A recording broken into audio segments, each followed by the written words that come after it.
سلام، من درسام. امروز اومدم با موهای به هم ریخته و شونه نکرده میخوام چند تا نکته جالب در مورد سرطان بهتون بگم.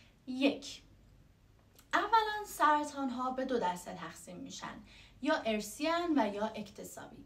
سرطان های ارثی قابل پیشگیری هن، یعنی شما میتونید جلوی اتفاق افتادنشون رو بگیرید، ولی اگه دچار سرطان ارثی هستید و در مرحله سرطان هستید درمان نداره، بلکه سرکوب داره. یعنی متخصصان سرطان وقتی شما دچار سرطان ارثی هستید، خب با آزمایش ها میتونن تشخیص بدن که سرطانتون ارثی یا اکتسابی.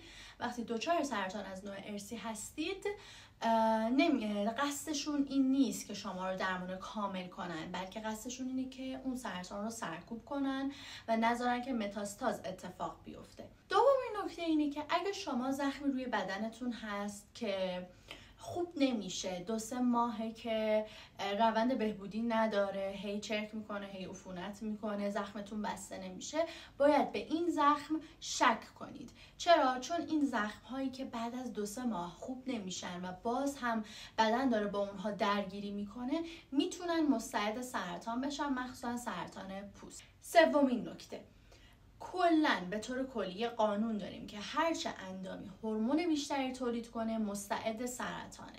یعنی چی؟ یعنی اگه اندامی توی بدن هست که هورمون‌های بیشتری تولید میکنه، به دفعات بیشتری ترشح هورمون داره، میتونه مستعد سرطان بشه، مثل غده تیروئید، مثل غده پستان، مثل غده پروستات، مثل پانکراس. پس این اندام‌هایی هستن که میتونن کاندید سرطان باشن و چکاپ سالیانه، 1 سال یه بار، 2 سال یه بار، اینها لازم هستش که جلوگیری کنه از سرطان این اندام ها.